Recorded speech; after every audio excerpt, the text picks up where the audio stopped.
আল্লাহর বান্দা চলে গিয়েছে। কিছুক্ষণ পরে সেই বালকটি আবার আল্লাহর নবীর কাছে আইসা বলতেছে, ইয়া রাসূলুল্লাহ, ইয়া হাবিবাল্লাহ, ওগো নবীজি, আমার মা বলেছেন আপনার শরীরের মধ্যে যেই পোশাকটা আছে সেই পোশাকটা দিয়ে দেওয়ার জন্য। আমার মা কি বলছেন? যে আপনার শরীরের মধ্যে যেই পোশাকটা আছে সেই পোশাকটা দিয়ে দেওয়ার জন্য আমার মা বলেছেন। যেই মাত্র সেই বালকটা এসে বলেছে যে আমার মা বলেছেন আপনার শরীরের মধ্যে যেই পোশাকটা আছে সেইটা দিয়ে দেওয়ার জন্য, আল্লাহ রসুল সাল্লাল্লাহু আলাইহি সাল্লাম এমন অভাবের সময়ও সাথে সাথে নিজের শরীর মুবারক থেকে জামাটা খুলে সেই বালকের হাতে তুলে দিয়েছেন। সুবহানাল্লাহ। আল্লাহর রসুল খালি গায়ে বসে আছেন। এমন সময় মসজিদ নববীর মধ্যে হযরতে বিলাল রাদিয়াল্লাহু আনহু আযান দিয়েছেন। সাহাবায়ে কেরাম আল্লাহর রাসূলের ইমামতিতে জামাতের সহিত নামাজ পড়ার জন্য সাহাবায়ে কেরাম মসজিদে নববীর মধ্যে বসে আছেন।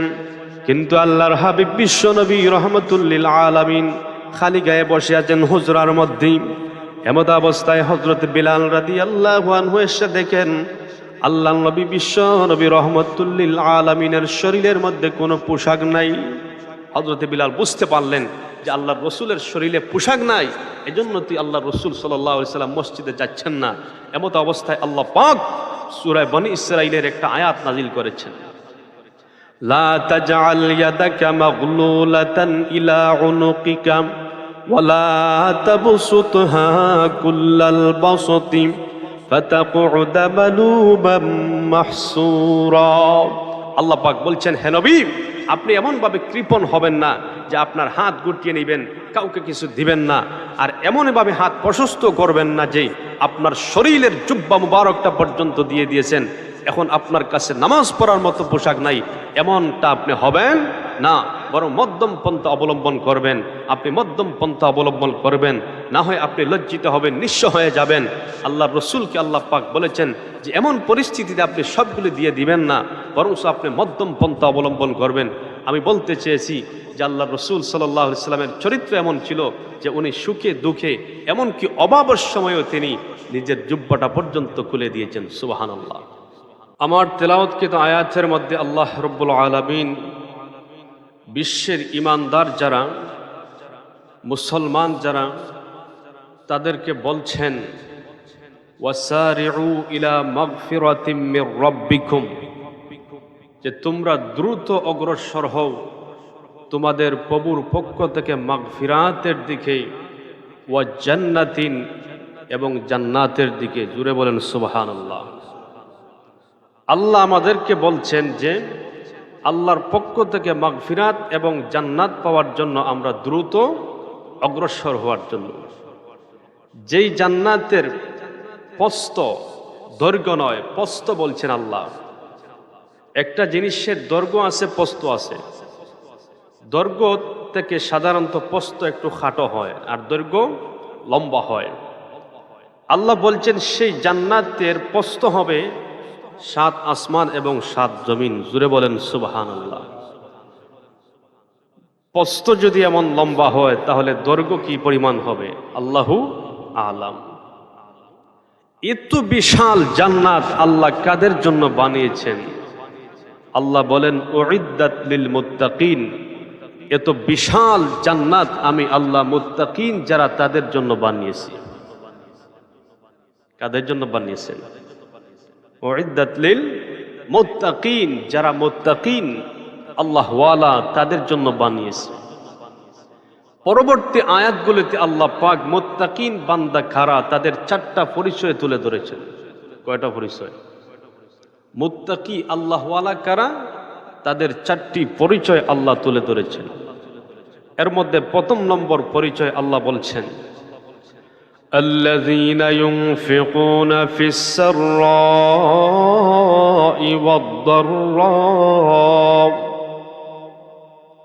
আল্লাহ পাক বলেন মুত্তাকি বান্দা যারা তাদের প্রথম পরিচয় হচ্ছে যারা আল্লাহর রাস্তায় ব্যয় করে, ফিস সাররাই ওয়াদ-দাররাই, সচ্ছল অবস্থায় এবং অসচ্ছল অবস্থায়। জোরে বলেন সুবহানাল্লাহ। বলুন তো দেখি মুত্তাকি বান্দার প্রথম পরিচয় কি? যারা আল্লাহর রাস্তায় দান করে, আল্লাহর রাস্তায় ব্যয় করে, সচ্ছল এবং অসচ্ছল, সুখে দুঃখে অভাবে সচ্ছলতায় সব অবস্থায় আল্লাহ প্রদত্ত সম্পদ থেকে তারা আল্লাহর রাস্তায় ব্যয় করে, এদেরকেই মুত্তাকি বলা হয়। সুবহানাল্লাহ।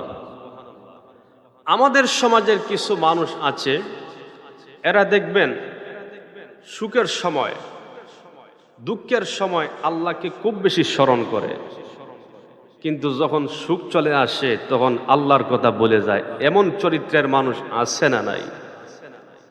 আমি এক মদকুর ব্যবসায়ীকে দেখেছি, আমি সাক্ষী। মদকুর মদ পান করত, তো যখন তার পকেটে টাকা থাকতো তখন মদ পান করতো, আড্ডা দিত। আর যখন পকেট থেকে টাকা ফুরায় যাইতো তখন অনেক সময় দেখতাম জোহরের আজান হয় 1:15, সে 12:15 মসজিদে উপস্থিত। কেন? পকেটে টাকা নাই। এমন স্বভাবের মানুষ আছে যারা সুখের সময় আল্লাহকে ভুলে যায় আর দুঃখের সময় আল্লাহর কথা স্মরণ করে। এটা কি আমার কথা না স্বয়ং আল্লাহ বলছেন? وَإِذَا مَسَّ الْإِنسَانَ الضُّرُّ دَعَانَا لِجَنبِهِ أَوْ قَاعِدًا أَوْ قَائِمًا। আল্লাহ বলেন, এমন কিছু মানুষ আছে যাদেরকে যখন বিপদ আপদ স্পর্শ করে, অভাব অনটন যখন তাদেরকে গ্রাস করে, মুসিবত যখন তাদেরকে গ্রাস করে, তখন দাঁড়ায়া বলে আল্লাহ, শুইতেও গেলে বলে আল্লাহ, বসে বসে বলে আল্লাহ। আছে না নাই? আল্লাহ বলেন, ফালাম্মা কাশাফনা আনহু দুররাহু মাররা কাআল্লাম ইয়াদউনা ইলা দুররিম মাসসাম। আল্লাহ বলেন, ওই সমস্ত মানুষ যখন তার থেকে যখন বিপদ আপদ শেষ হয়ে যায়, অভাব অনটন যখন শেষ হয়ে যায়, অসুস্থতা যখন শেষ হয়ে যায়, একদম সুস্থ হয়ে যায়, সচ্ছলতা যখন চলে আসি, আল্লাহর বান্দা জমিনের মধ্যে এমন ভাবে চলাফেরা করে অহংকার ভরে। আল্লাহ বলেন, কাআল্লাম ইয়াদউনা ইলা দুররিম মাসসা। মনে হয় তার চলাফেরায় কোনোদিন বিপদের সম্মুখীন হইয়া আল্লাহকে আল্লাহ বলে ডাক দেয় নাই। আল্লাহ বলেন, এমন চরিত্রের অধিকারী মানুষ যারা বিপদের সময় বসে বলে আল্লাহ, দাঁড়াইয়া বলে আল্লাহ, শুইয়াও বলে আল্লাহ।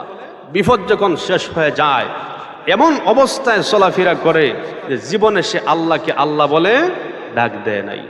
মুসিবতের সময় তারা আল্লাহকে চিনে, মুসিবত শেষ হয়ে গেলে আল্লাহকে তারা বলে যায়।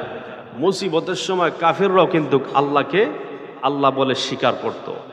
আল্লাহ বলেন, ফাইযা রাকিবু ফিল ফুলকি দাউল্লাহ মুখলিসিনা লাহুদ্দিন ফালাম্মা নাজ্জাহুম ইলাল বাররি ইযা হুম ইউশরিকুন। আল্লাহ বলেন, কাফির বেঈমানরা যখন সমুদ্রের মধ্যে নৌকা অথবা জাহাজের মধ্যে তারা সওয়ার হইত, এমত অবস্থায় সমুদ্রের মধ্যে উত্তাল তরঙ্গ মালা যখন শুরু হয়ে যাইত, যখন নৌকা ডুবে যাবে এমন পরিস্থিতির যখন তারা শিকার হয়ে যাইত, তখন আর ভগবান ডাকে না, দাউল্লাহ মুখলিসিনা লাহুদ্দিন। তখন তারা খালিস ভাবে একমাত্র আল্লাহকেই ডাকে, তারা আল্লাহকেই ডাকে। ফালাম্মা নাজ্জাহুম ইলাল বাররি ইযা হুম ইউশরিকুন। আর যখন আমি আল্লাহ তাদেরকে বিপদ থেকে উদ্ধার করি তখন তারা আল্লাহর সঙ্গে শরিক শুরু করে। যখন বিপদ থেকে যখন উদ্ধার হয়ে যায় তখন আর আল্লাহ বলে না, তখন বলে ভগবান। কথা বলেন ঠিক কিনা? এই সমস্ত চরিত্রের মানুষ আছে, কিন্তু যারা সুখে দুঃখে সর্ব অবস্থায় আল্লাহকে স্মরণ করে, সুখে দুঃখে আল্লাহর রাস্তায় যারা খরচ করেন, এরাই হচ্ছে মুত্তাকি, এরাই হচ্ছে মুত্তাকি। আল্লাহ রসুল সাল্লাল্লাহু আলাইহি ওয়াসাল্লাম উনি সুখে দুঃখে অভাবে সচ্ছলতায় সর্ব অবস্থায় তিনি আল্লাহর রাস্তায় দান করতেন। সুবহানাল্লাহ। আল্লাহ রসুল সাল্লাল্লাহু আলাইহি ওয়াসাল্লামের কাছে একজন বালক এসে আল্লাহ রসুলকে বলতেছে যে, রাসূলুল্লাহ, আমার মা আপনার কাছে পাঠিয়েছেন, আপনি আমার মা পাঠিয়েছেন একটা জামা দেওয়ার জন্য। কি দেওয়ার জন্য? একটা জামা, একটা কুর্তা, একটা পোশাক দেওয়ার জন্য। আল্লাহর রাসূল বিশ্বনবী সাল্লাল্লাহু আলাইহি ওয়াসাল্লাম বললেন, ভালো, বর্তমানে আমার কাছে কোনো ধরনের পোশাক নাই, ভবিষ্যতে কোনো দিন যদি আমার কাছে পোশাক আসে আমি তোমাদেরকে দিব। তোমার আম্মুকে গিয়ে বলবা এই মুহূর্তে আল্লাহর নবী বিশ্ব নবী রহমাতুল লিল আলামিনের শরীরের মধ্যে যে জুব্বা আছে, এই জুব্বা ছাড়া দ্বিতীয় কোনো জুব্বা নাই, দ্বিতীয় কোনো পোশাক নাই, তুমি চলে যাও। আল্লাহর বান্দা চলে গিয়েছে। কিছুক্ষণ পরে সেই বালকটি আবার আল্লাহর নবীর কাছে আইসা বলতেছে, ইয়া রাসূলুল্লাহ, ইয়া হাবিবাল্লাহ, ওগো নবীজি, আমার মা বলেছেন আপনার শরীরের মধ্যে যেই পোশাকটা আছে সেই পোশাকটা দিয়ে দেওয়ার জন্য। আমার মা কি বলছেন?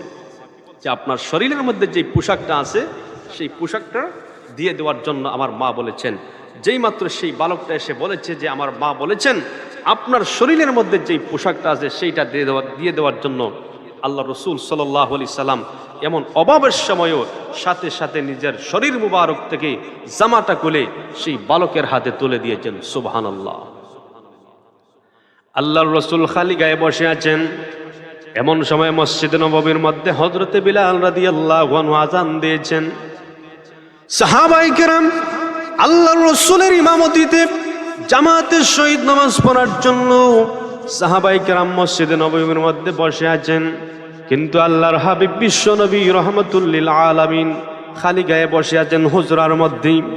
এমত অবস্থায় হযরত বিলাল রাদিয়াল্লাহু আনহু এসে দেখেন আল্লাহর নবী বিশ্ব নবী রহমাতুল লিল আলামিনের শরীরের মধ্যে কোনো পোশাক নাই। হযরত বিলাল বুঝতে পারলেন যে আল্লাহর রসুলের শরীরে পোশাক নাই, এজন্য তুই আল্লাহর রসুল সাল্লাল্লাহু আলাইহি সাল্লাম মসজিদে যাচ্ছেন না। এমত অবস্থায় আল্লাহ পাক সূরা বনী ইসরাঈলের একটা আয়াত নাজিল করেছেন, লা তাজআল ইয়াদাকা মাগলুলাতান ইলা উনুকিকা ওয়ালা তাবসুতহা কুল্লাল বাসতি ফাতাকউদা মালুবাম মাহসুরা। আল্লাহ পাক বলছেন, হে নবী, আপনি এমনভাবে কৃপণ হবেন না যে আপনার হাত গুটিয়ে নেবেন, কাউকে কিছু দিবেন না, আর এমনভাবে হাত প্রশস্ত করবেন না যে আপনার শরীরের জুব্বা মুবারকটা পর্যন্ত দিয়ে দিয়েছেন, এখন আপনার কাছে নামাজ পড়ার মতো পোশাক নাই, এমনটা আপনি হবেন না, বরং মধ্যম পন্থা অবলম্বন করবেন। আপনি মধ্যম পন্থা অবলম্বন করবেন, না হয় আপনি লজ্জিত হবেন, নিঃস্ব হয়ে যাবেন। আল্লাহর রসুলকে আল্লাহ পাক বলেছেন যে এমন পরিস্থিতিতে আপনি সবগুলি দিয়ে দিবেন না, বরং আপনি মধ্যম পন্থা অবলম্বন করবেন। আমি বলতে চেয়েছি যে আল্লাহর রসুল সাল্লাল্লাহু আলাইহি সাল্লামের চরিত্র এমন ছিল যে উনি সুখে দুঃখে এমনকি অভাবের সময়ও তিনি নিজের জুব্বাটা পর্যন্ত খুলে দিয়েছেন। সুবহানাল্লাহ। এজন্যই আল্লাহর রসুল সাল্লাল্লাহু আলাইহি সাল্লাম এই পৃথিবীর মধ্যে সবচেয়ে বড় দানবীর ছিলেন মুহাম্মদুর রাসূলুল্লাহ সাল্লাল্লাহু আলাইহি ওয়াসাল্লাম। হযরত ইবনে আব্বাস রাদিয়াল্লাহু আনহু বলেন, কানা রাসূলুল্লাহ সাল্লাল্লাহু আলাইহি ওয়াসাল্লাম আজওয়াদান নাস। আল্লাহর রাসূল সাল্লাল্লাহু আলাইহি সাল্লাম ছিলেন এই পৃথিবীর মধ্যেই সবচেয়ে বড় দানবীর। সুবহানাল্লাহ। সবচেয়ে বড় দানবীর কে ছিলেন? আল্লাহর রাসূল সাল্লাল্লাহু আলাইহি সাল্লাম। ওয়া কানা আজওয়াদা মা ইয়াকুনু ফি রমাদান। আল্লাহর রাসূল সাল্লাল্লাহু আলাইহি সাল্লাম সেই দানশীলতা বিশেষ করে রমজান শরীফে আল্লাহর রসুল বাড়ায় দিতেন, কারণ রমজান শরীফ হচ্ছে এমন একটা মাস যেই মাসে একটা নফল ইবাদত করলে একটা ফরজের সওয়াব পাওয়া যায়।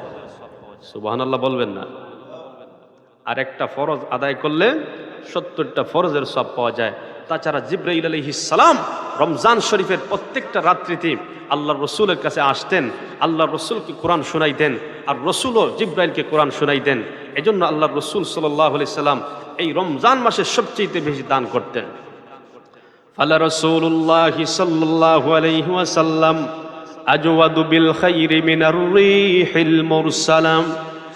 ইবনে আব্বাস বলেন, আল্লাহর হাবিব বিশ্বনবী রাহমাতুল লিল আলামিন বদান্যতার দিক দিয়া মুক্ত বাতাসের চাইতে বেশি কল্যাণ করছিলেন, মুক্ত বাতাসের চাইতে বেশি কল্যাণ করছিলেন।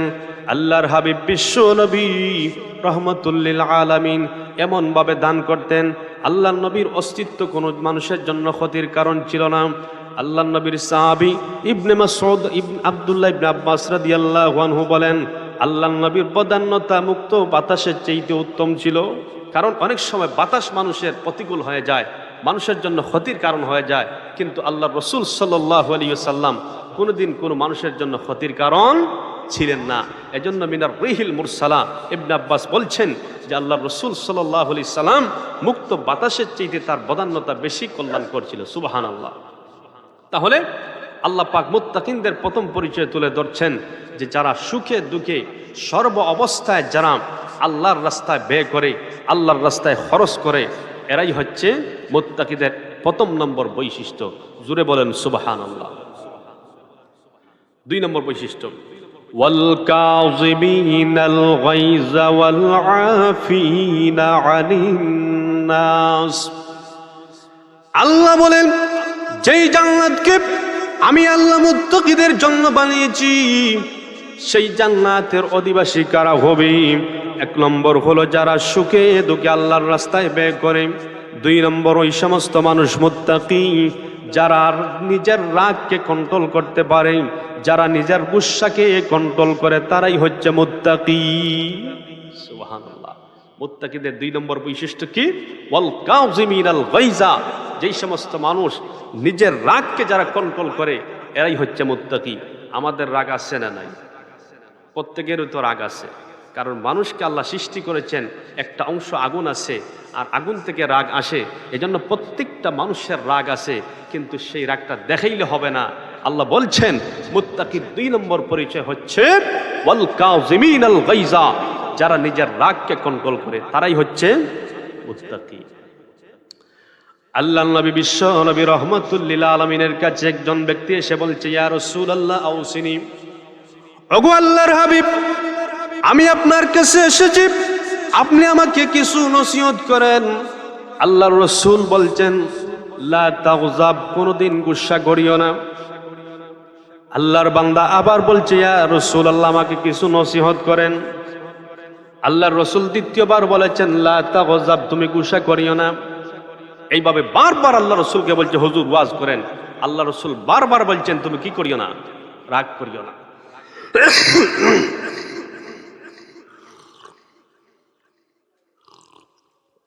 আল্লাহ রসুল ওই সাহাবীকে বারংবার বলছেন, তুমি কি করিও না? গুসা করিও না। কারণ গুসার কারণে মানুষ ধ্বংস হয়ে যায়। রাগ যেই সমস্ত মানুষ দুনিয়াতে দেখায়, এরা কোনোদিন সফল হতে পারে না। কথা বলেন ঠিক কিনা?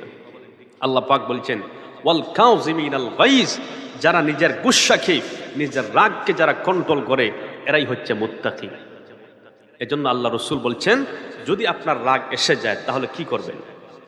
আল্লাহর হাবিব বলেন, ইন্নাল গাযাবা মিনাশ শাইতান, আশ-শাইতানু খুলিকা মিনান নার ওয়া ইন্নামা ইউতফাউন নারু বিল মা ফাইযা গাযাবা আহাদুকুম ফালইয়াতাওয়াদ্দা। আল্লাহর হাবিব বলেন, ইন্নাল গাযাবা মিনাশ শাইতান। আল্লাহর হাবিব বলেন, নিশ্চয় রাগ হচ্ছে শয়তানের পক্ষ থেকে। ওয়া ইন্নাশ শাইতানা খুলিকা মিনান নার, আর শয়তানকে আল্লাহ পাক সৃষ্টি করেছেন আগুন থেকে। এজন্য আমাদের শরীরে যখন রাগ আসে, শরীর ঠান্ডা হয় না, গরম হয়। কেন গরম হয়? রাগ হচ্ছে শয়তান থেকে, আর শয়তান আগুনের পয়দা। আল্লাহর হাবিব বলেছেন, ওয়া ইন্নামা ইউতফাউন নারু বিল মা, আগুনকে নিবানো হয় পানির মাধ্যমে। সুতরাং ফাইজা গাযাবা আহাদুকুম ফালইয়াতাওয়াজ্জা। আল্লাহর হাবিব বলেছেন, সুতরাং যখন তোমার শরীরের মধ্যে রাগ চলে আসবে, যখন তোমার শরীরের মধ্যে গুসা চলে আসবে, সেই গুসাকে নিবারণ করার জন্য তুমি সাথে সাথে ওযু করবা। সুবহানাল্লাহ। ওযু করার মাধ্যমে আপনার গুসাটা কি হয়ে যাবে? নীরব হয়ে যাবে। শুধু তাই নয়, আল্লাহর নবী বলেন, আপনার শরীরের মধ্যে যদি রাগ চলে আসে, এমত অবস্থায় আপনি যদি দাঁড়ানো অবস্থায় থাকেন, আল্লাহর রাসূল বলেছেন ফালিয়াজলিস, সাথে সাথে আপনি বসে যাবেন। নবীজি বলেন, বসে যাওয়ার পরে যদি আপনার রাগটা কন্ট্রোলে না আসে, নবীজি বলেন ফালিয়াজতাজি, সাথে সাথে তুমি শুয়ে পড়ো। শুয়ে পড়লে তোমার রাগটা কন্ট্রোল হয়ে যাবে, এজন্য রাগ দেখানো যাবে না। আল্লাহর হাবিব বলেন, লাইসা শাদীদু বিসসুরআ, বীর বাহাদুর ব্যক্তি ওই ব্যক্তি নয় যে মানুষকে ধরে আছাড় মারতে পারে, এমন ব্যক্তি বীর বাহাদুর নয়। আল্লাহর রাসূল বলেন, ওয়া ইন্নামাশ শাদীদুল্লাযী ইয়ামলিকু নাফসাহু ইনদাল গাযাব। আল্লাহর হাবিব বলেন, প্রকৃত বীর ব্যক্তি, প্রকৃত শক্তিশালী বাহাদুর ব্যক্তি ওই ব্যক্তি যে নিজের শরীরকে, গুসা যখন শরীরের মধ্যে চলে আসে, রাগ যখন চলে আসে, নিজেকে যে কন্ট্রোল করতে পারে সেই হচ্ছে প্রকৃত বীর। সুবহানাল্লাহ। আল্লাহ রাসূল বলছেন, নিজের শরীরের মধ্যে যখন রাগ চলে আসে আর সেই রাগকে যারা কন্ট্রোল করতে পারে এরাই হচ্ছে প্রকৃত বীর বাহাদুর। জোরে বলেন সুবহানাল্লাহ। এজন্য আল্লাহ পাক বলছেন, ওয়াল কাযিমিনাল গাইজ, মুত্তাকি বান্দার দ্বিতীয় পরিচয় হচ্ছে যে যারা নিজের রাগকে যারা কন্ট্রোল করবে ওই সমস্ত মানুষ হচ্ছে মুত্তাকি। জোরে বলেন সুবহানাল্লাহ। আর 3 নম্বর আল্লাহ বলছেন, ওয়াল আফিনা আনিন নাস।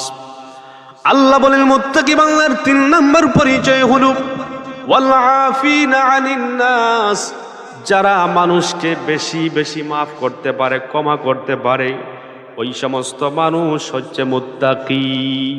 3 নম্বর কারা?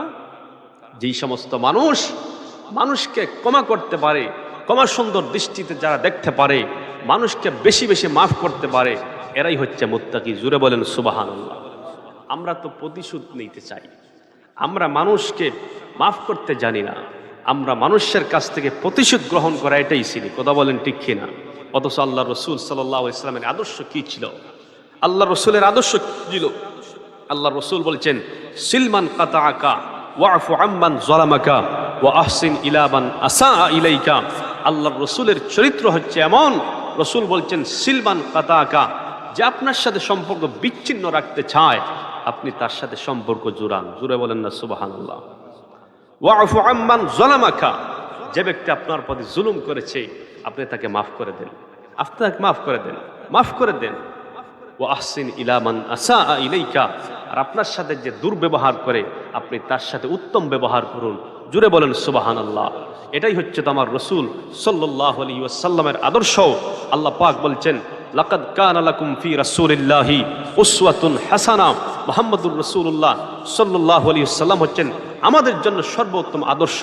আমরা যদি রাসূলের সেই হাদিস মানতাম যে আমার প্রতি যে জুলুম করবে আমি তাকে মাফ করব, যে আমার সাথে সম্পর্ক বিচ্ছিন্ন করতে চায় আমি তার সাথে সম্পর্ক জোড়াবো, যে আমার সাথে খারাপ আচরণ করে আমি তার সাথে সুন্দর আচরণ করব, এমন চরিত্রওয়ালা যদি আমরা হয়ে যাই তাহলে সমাজে এমনিতেই শান্তি প্রতিষ্ঠিত হয়ে যাবে। জোরে বলেন সুবহানাল্লাহ।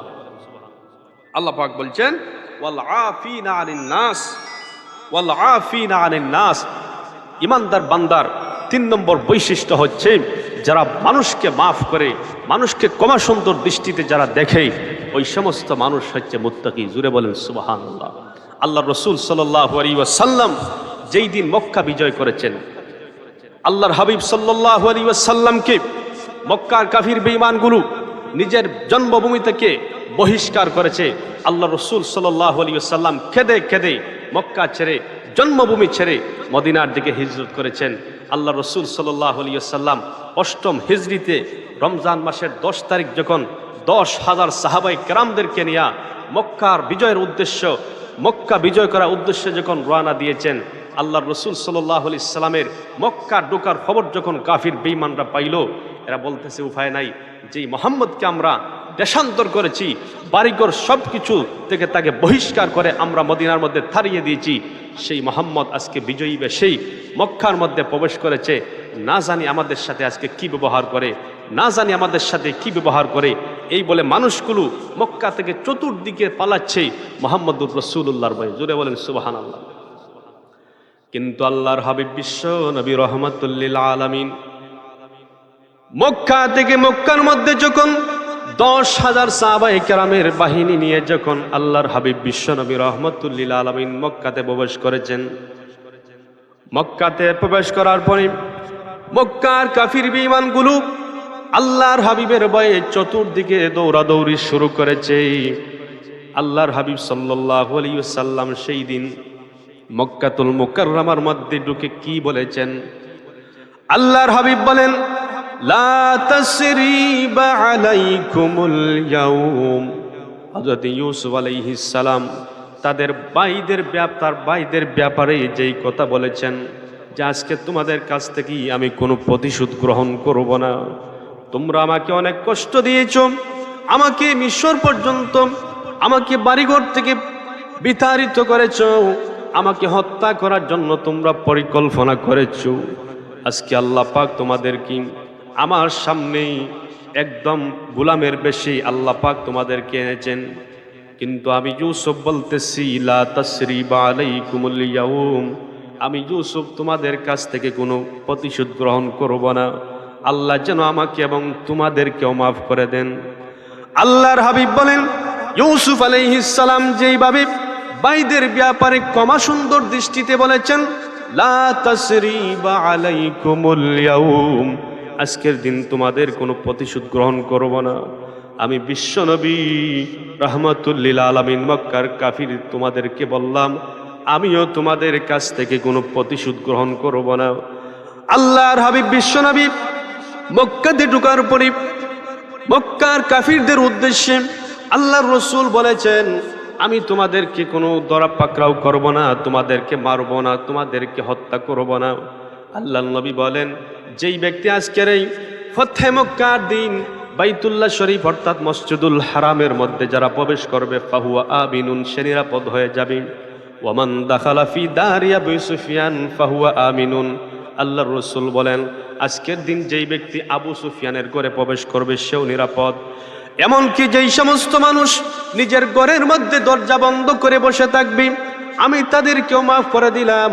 এমনকি রাস্তার মধ্যে কাউকে যদি পাওয়া যায়, এমত অবস্থায় হাতের মধ্যে কোনো অস্ত্র যদি পাওয়া না যায়, আমি বিশ্ব নবী তাদেরকেও মাফ করে দিলাম। আল্লাহ রসুল সাল্লাল্লাহু আলাইহি ওয়াসাল্লাম মক্কার কাফিরদের কাছ থেকে কোনো প্রতিশোধ গ্রহণ করেন নাই, আমভাবে আল্লাহর রসুল মাফ করে দিয়েছেন। এক পর্যায়ে আবু সুফিয়ান আল্লাহ রসুল সাল্লাল্লাহু আলাইহি ওয়াসাল্লামের বিরুদ্ধে বদরের যুদ্ধে প্রথম সারিতেই সেনাবাহিনীর সেনাপ্রধানের কাজ করেছে।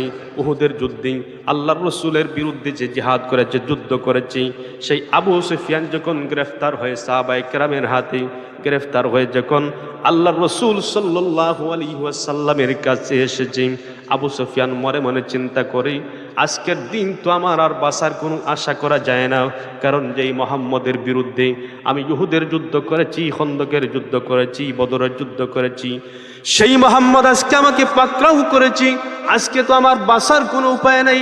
কিন্তু আল্লাহর হাবিব বিশ্ব নবী রাহমাতুল লিল আলামিন আবু সুফিয়ানকে ডাক দিয়ে বলেন, আবু সুফিয়ান, আজকের দিন তুমি আমার কাছ থেকে কি আশা করো?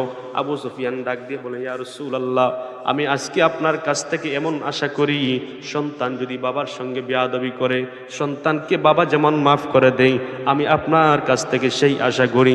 আল্লাহর হাবিব বলেন, আবু সুফিয়ান, তুমি অতীতে যত অপরাধ করেছো, আমার সঙ্গে যত বেয়াদবি করেছো, আমার সঙ্গে যা কিছু করেছো, আজকের দিন আমি তোমাকে প্রতিশোধ গ্রহণ করলাম না, বরং তোমাকে আজকের দিন আমি ক্ষমা করে দিলাম। সুবহানাল্লাহ। আবু সুফিয়ান মনে মনে চিন্তা করে, যেই মুহাম্মদ আমাকে আজকে হত্যা করার কথা ছিল, কিন্তু সেই মুহাম্মদ আজকে কোনো হত্যা করলো না, আমাকে মারলো না, আমাকে কিছুই করলো না। যেই মুহাম্মদ এত বড় শত্রুকে মাফ করতে পারে, সেই মুহাম্মদ যে আল্লাহর রসুল, এত কোনো সন্দেহ নাই। আবু সুফিয়ান ডাক দিয়ে বলে, ইয়া রাসূলুল্লাহ, ইয়া হাবিবাল্লাহ, ওগো নবীজি, আমি বুঝতে পেরেছি, আমি আর একটা মুহূর্ত দেরি করতে চাই না, আমাকে এই মুহূর্তে আপনি কালেমা পড়ায় মুসলমান বানায় দিন। আবু সুফিয়ান আল্লাহ রসুল সাল্লাল্লাহু আলাইহি সাল্লাম যখন ক্ষমা করে দিয়েছেন, রসুলের চরিত্র দেখে আবু সুফিয়ান মুসলমান হয়ে গেছেন। জোরে বলেন সুবহানাল্লাহ। এটাই ছিল রসুল করিম সাল্লাল্লাহু আলাইহি ওয়াসাল্লামের বৈশিষ্ট্য, যে আল্লাহর রসুলকে দিয়ে আল্লাহর রসুল মানুষদেরকে মাফ করতেন, মানুষদেরকে ক্ষমা করতেন। আর এইভাবে মানুষ দলে দলে ইসলামের মধ্যে এসেছে, ইসলামের পক্ষে এসেছে, ইসলামের সুশীতল ছায়াতলে তার আশ্রয় গ্রহণ করেছে। আল্লাহ রসুল বলছেন, মানুষকে ক্ষমা করো। হাদিসের মধ্যে এসেছে, আল্লাহর রসুল সাল্লাল্লাহু আলাইহি সাল্লাম বলেন, এক ব্যক্তি আল্লাহর সঙ্গে সাক্ষাৎ করেছে, কার সঙ্গে সাক্ষাৎ করেছে? মুসলিম শরীফের বর্ণনা। আল্লাহর রসুল বলছেন, এক ব্যক্তি আল্লাহর সাথে সাক্ষাৎ করেছে। আল্লাহ পাক ডাক দিয়ে বলেন, বান্দা তুমি কি দুনিয়াতে কোনো নেক আমল করেছো? আল্লাহর বান্দা বলে, আল্লাহ দুনিয়াতে আমি কোনো নেক আমল করি নাই, তবে একটা নেক আমল করেছি। আমি ছিলাম একজন ধনবান, আমি একজন মালদার মানুষ ছিলাম। আর আমার একটা বৈশিষ্ট্য ছিল, আমি মানুষের কাছ থেকে পাওনা চাইতাম। অসচ্ছল যারা তাদেরকে সময় দিতাম, আর যারা গরিব দিতে পারে না ওই সমস্ত মানুষকে আমি তাদের ঋণকে মাফ করে দিতাম। জুড়ে বলেন সুবহানাল্লাহ।